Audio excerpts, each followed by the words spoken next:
طریقہ اپنا رہے ہیں, اللہ آپ کو نواز رہے ہیں, نہ ان کی نوازش کا احساس ہے, نہ نبی کے طریقے کی عظمتوں کا احساس ہے.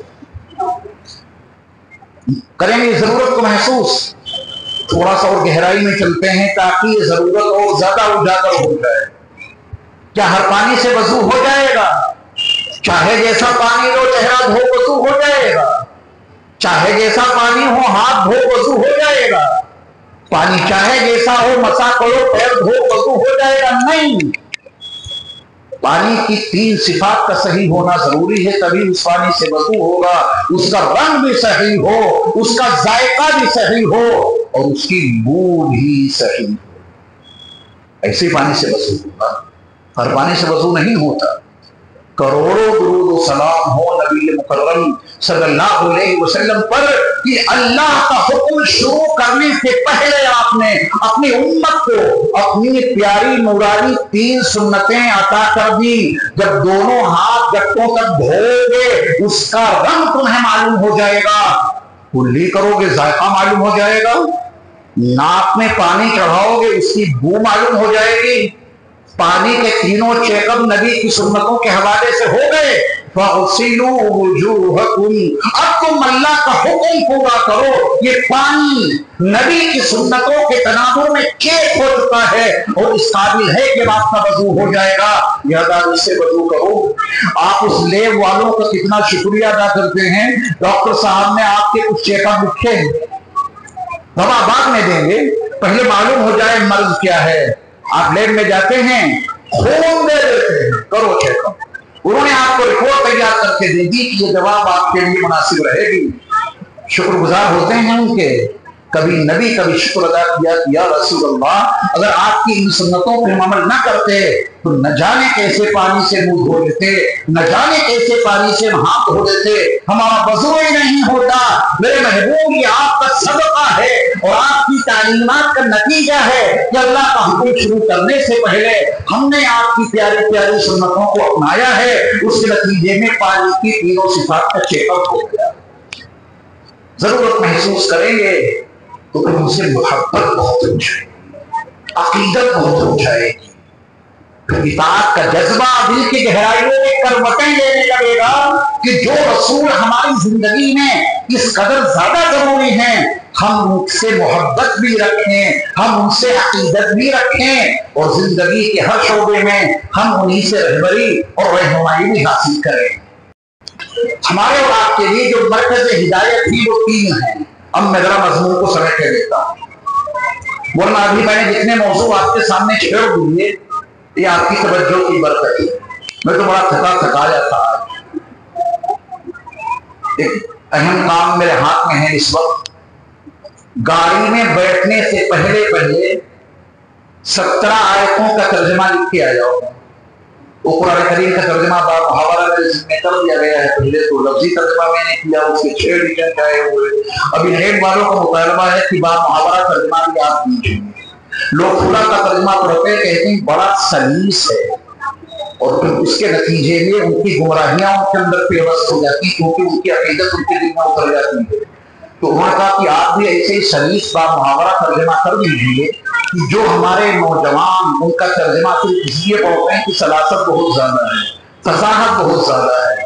آپ ایسا کام کر دیجیے کہ جو فقیر اسی کام پہ لگا ہوا ہے وہ ترجمہ آپ کے پاس آئے گا, وہ آپ کی طبیعت پاک ہو جائے گی. ایسا سلیس اور آسان ترجمہ آپ اس کو پڑھیں گے تو آیت کا پورا مفہوم انشاءاللہ ترجمے سے ہی آپ کی سمجھ میں آ جائے گا. بہرحال تو یہ آپ کی برکت ہے کہ بہت سارے موضوع چھوڑ گئے. آپ کو یقین آ جانا چاہیے کہ ہر موضوع بڑا تفصیل طلب ہے. اب اپنی ہدایت کے جو 3 مرکز ہیں اس کو اختصار کے ساتھ سن لیجیے. میرے خیال سے 10 منٹ کا دعا ہوگی. امام صاحب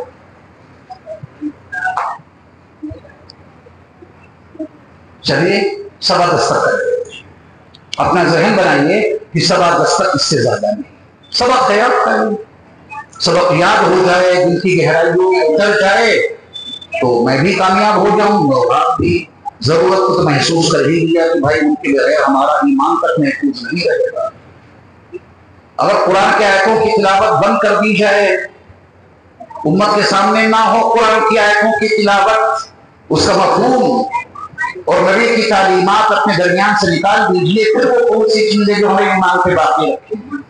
ہمارے ایمان کی بقا اور ہمارے ایمان کا تحفظ اسی دو باتوں میں پوشیدہ ہے، تلاوت قرآنی، تلاوت آیات الہی اور رسول صلی اللہ علیہ وسلم کی تعلیمات کی موجودگی، اور محسوس کریں اس کو کہ ہاں ہمارے لیے تو وہ رسول بہت ضروری ہیں جنہوں نے اندر کا حصہ اجاگر کر دیا، اندر کا روشن حصہ ہمیں بتا دیا۔ یہ چہرہ، یہ چمڑی الگ ہے، ایک چہرہ اور ہے جو اندر ہے۔ یہ آنکھیں ظاہر، ایک اندر آنکھ اور ہے، کان اور ہیں، وہ ہیں تو سب کچھ، اور وہ نہیں تو پھر اندھے ہیں، گونگے ہیں، بہرے ہیں، چلتی پھرتی لاش۔ اِنَّكَ لَا تُسْمِعُ الْمَوْتَى وَلَا تُسْمِعُ الصُّمَّ الدُّعَاءَ إِذَا وَلَّوْا مُدْبِرِينَ۔ آج کے کچھ نااہل انفام تقریم کرنے والوں نے الموتا کا مفہوم ہی نہیں سمجھا۔ وہ سمجھے کہ الموتا سے مراد وہ ہیں جو قبروں میں اتار دیے گئے۔ اِنَّكَ لَا تُسْمِعُ الْمَوْتَى، آپ مردوں کو اپنی بات نہیں سنا سکتے۔ افہام اور تقریم کا سلیقہ نہ ہونے کے نتیجے میں انہوں نے الموتا سے مراد وہ مردے سمجھ لیے جو قبروں میں اترے ہیں۔ انہوں نے پوری آیت ہی نہیں پڑھی۔ اِذَا وَلَّوْا مُدْبِرِينَ، میں انگلینڈ میں تھا، وہاں انہوں نے موضوع شرح کے ساتھ موتا سے مراد یہ لوگ ہیں، تو میں نے کہا کہ قبر والے اِذَا وَلَّوْا مُدْبِرِينَ کو زمرے میں لا کے دکھا دو مجھے، جب وہ پیٹ پیٹ کے بھاگ کھڑے ہوں۔ یہ بھاگنے والے کون سے مردے ہیں؟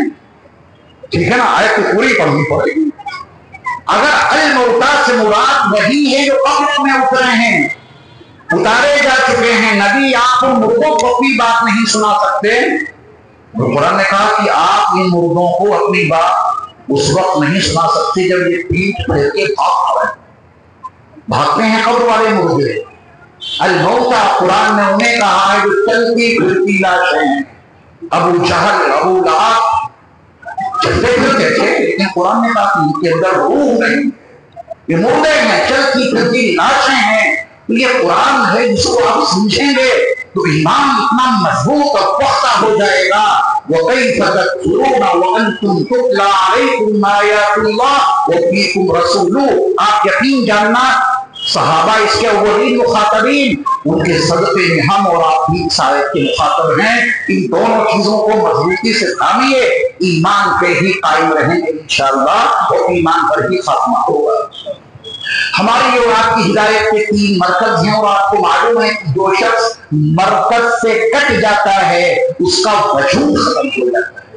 یہ پنکھے چل رہے ہیں کیونکہ مرکز سے ان کا تعلق برقرار ہے۔ جہاں سے لائٹ آ رہی ہے اس مرکز سے اس کا تعلق ختم کر کے دیکھیں، لاشیں بے جان ہوں گے، ٹنگے ہیں، ہوا نہیں، ٹنگے ہیں، چل نہیں سکتے، کیونکہ مرکز سے ان کا تعلق ختم ہو گیا۔ میری پست آواز اس مائک کے ذریعہ بلند ہو کے آپ کو سنائی دے رہی ہے، وہ صرف اس وجہ سے کہ اس کا تعلق اس کے مرکز سے قائم ہے۔ ذرا اس کا تعلق مرکز سے قائم جو ہے اسے ہٹا کے دیکھیں، اس کا تعلق اس کے مرکز سے ایمپلیفائر سے ہٹا دیں، پھر پیچھے سے لائٹ ہٹا دیں، کتنا ہی خوبصورت مائک کیوں نہ ہو، یہ آلہ مکبر الصوت نہیں کہلا سکتا ہے، یہ آواز کو بلند نہیں کر سکتا ہے۔ ہر چیز باقی اسی وقت رہتی ہے جب تک اس کا تعلق مرکز سے قائم رہتا ہے۔ ہم ہدایت پر تب تک باقی رہیں گے جب ہدایت کے تینوں مرکزوں سے ہمارا رابطہ قائم رہے گا۔ وہ تینوں مرکز یاد کیجیے سب سے پہلے، اور پھر میں دکھاؤں گا کہ میرے مصطفیٰ نے ہدایت کے ان تینوں مرکزوں سے ہمارا رابطہ قائم رکھنے کے لیے تعلیمات کیا دی ہیں۔ یاد کیجیے، ہماری ہدایت کا پہلا مرکز ہے بیت اللہ۔ ہماری بات کی ہدایت کا پہلا مرکز کیا ہے؟ بیت اللہ۔ دوسرا مرکز ہے کتاب اللہ، اور تیسرا مرکز ہے رسول اللہ۔ اللہ کرے آپ یہ سبق یاد کر لیں۔ یہ ہماری بات کی ہدایت کے مرکز ہے۔ جب آپ قرآن پڑھیں گے، قرآن نے تینوں کو ہدا کہا ہے، ہدی للناس، ہدی للعالمین، تینوں کو کہا ہے۔ بیت اللہ بھی ہدا، کتاب اللہ بھی ہدا، رسول اللہ بھی ہدا۔ یہ ہماری بات کی ہدایت کے تین مرکز ہیں، بیت اللہ، کتاب اللہ، رسول اللہ۔ نبی کی تعلیمات کے نتیجے میں دیکھیں کہ ان تینوں سے ہمارا تعلق برقرار رہے، اس کے لیے نبی کی تعلیمات کیا ہیں؟